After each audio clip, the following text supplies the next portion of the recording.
Welcome to my channel small business ideas. இது சிறு மற்றும் குறுந்தொழில்கள் பற்றிய தகவல்கள் தெரிந்து கொள்ள வேண்டும். 2025 பிறந்து 1.5 மாதம் ஆகிப்போச்சு. எல்லாரும் சிறு தொழிலில் தொடங்கியிருப்பீங்க. சிறு தொழில் தொடங்காதவர்கள் ஏதோ ஒரு சிறு தொழிலை தொடங்க வேண்டும் என்ற ஆவலுடன் இருப்பீர்கள். அவர்களுக்கு ஏற்றவாறு, அதாவது குறைந்த முதலீட்டில் ஓரளவுக்கு ஒரு நல்ல லாபம் பார்க்கக்கூடிய ஒரு தொழில் ஒன்று நம்ம இன்னைக்கு பார்க்க போகிறோம். அது என்னன்னு பார்த்தீங்கன்னா, பூண்டு பொடி தயாரித்து விற்பது பற்றி. இந்த தொழிலை நீங்கள் தொடங்கினீங்கன்னா தினமும் ஒரு நல்ல வருமானம் பார்க்க முடியும். இந்த பூண்டு பவுடரை பற்றி முதல்ல நம்ம மருத்துவ குணங்கள் என்னன்னு பார்த்துப்போம். இந்த பூண்டு பவுடர் வந்து உடல் ஆரோக்கியத்திற்கு மிகவும் நன்மை பயக்கக்கூடியது.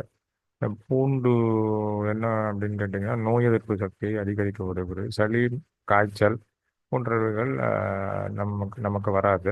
அப்புறம் நிமோனியா போன்ற பல்வேறு தொற்று நோய்களிலிருந்தும் இது நம்மளை பாதுகாக்கிறது. இதுதான் இதனுடைய பூண்டு பொடியினுடைய மருத்துவ குணங்கள். இதை எப்படி தயாரிக்கிறது அப்படிங்கிறத பற்றி இப்போ பார்ப்போம். முதல்ல இதுக்கு என்ன தேவை அப்படின்னா, மூலப்பொருட்கள் என்ன தேவை? பூண்டு மட்டும்தான். பூண்டு பொடி தயாரிக்கிறதுக்கு என்ன வேணும்? பூண்டு மட்டும்தான்.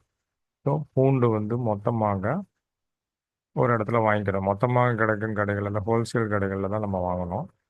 அதுவும் விலை குறைவாகவும் நல்ல தரமாக இருக்கிறதாகவும் நம்ம பார்த்துக்கணும். ரீட்டைலில் போய் கேட்டிங்கன்னா கிலோவே 500 ரூபாமா, அது கட்டுப்படி ஆகாது.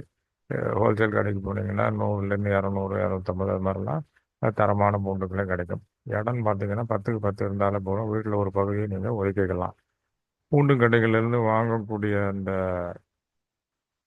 இது பூண்டு வந்து 3 கிலோ நீங்கள் வாங்குறீங்க அப்படின்னாக்கா, அதில் வந்து 1 கிலோ பவுடர் தான் நமக்கு கிடைக்கும். அந்த பூண்டை ப்ராசஸ் பண்ணும்போது 3 கிலோக்கு 3 கிலோலாம் கிடைக்காது. 3 கிலோ பூண்டு 1 கிலோ பவுடர் தான் கிடைக்கும். முதல்ல என்ன பண்ணோம், பூண்டு தோலெல்லாம் நம்ம உரிச்சுக்கணும். பின் அதை வந்து நறுக்கிக்கணும். இங்கே கொடுத்துருக்குற மாதிரி இந்த பலகால வந்து இந்த மாதிரி அந்த பூண்டை வந்து நல்லா நறுக்கிக்கணும். அதை என்ன பண்ணணும்னா 3 அல்லது 4 நாட்களுக்கு இந்த நெல்லெல்லாம் காய வைக்கிற மாதிரி நல்ல ஒரு துணியில் உலர்த்தி வெயிலில் மொட்டை மாடியில் அதெல்லாம் நல்லா காய வச்சிடணும். அது 4 நாட்கள் கழித்து பார்த்தீங்கன்னா சுக்கு மாதிரி நல்லா சுருங்கிடும். சுருங்கின உடனே ஒரு மிக்ஸி ஜாரில் போட்டு அதை நல்லா பொடியை அரைச்சிக்கணும், மாவாக அரைச்சிக்கணும்.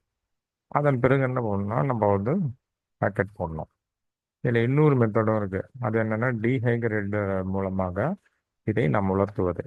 இப்போ வந்து நமக்கு வெயில், மொட்டை மாடியில் வந்து வெயில் கிடைக்கல, இல்லை சில சமயம் சில இடங்கள்ல கவர்டாக இருக்கும். அதாவது வந்து அப்பார்ட்மெண்ட் போன்ற இடங்கள் இருக்கும்.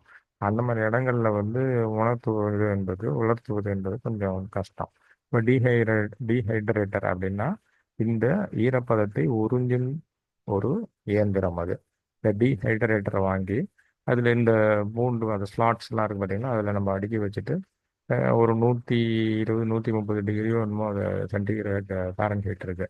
அதில் நம்ம வந்து அந்த பட்டனை ப்ரெஸ் பண்ணி வச்சுட்டோம்னாக்கா அது ஒரு அரை மணி நேரத்தில் வந்து அந்த ஈரப்பதம் எல்லாத்தையும் உறிஞ்சிரும். அப்போ நான் வந்து அந்த டீஹைட்ரேட் மிஷின்லேருந்து அந்த பூண்டை எடுத்து மிக்ஸி ஜாரில் போட்டு நம்ம பொடியாக்கிக்கலாம். இதுவும் ஒரு மெத்தட் இருக்குது.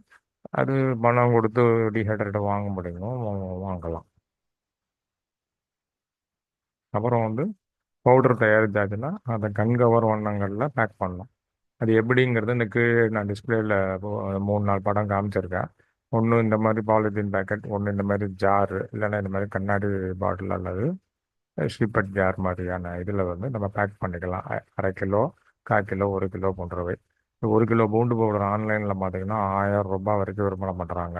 அதனால் நம்ம ஆன்லைனில் விற்பதன் மூலமாக இந்த பூண்டு பொடிக்கு ஒரு நல்ல வருமானம் பார்க்க முடியும். இதே போன்ற பல அரிய தகவல்கள் அடுத்த காணொலியில் நான் உங்களை சந்திக்கிறேன். நன்றி, வணக்கம்.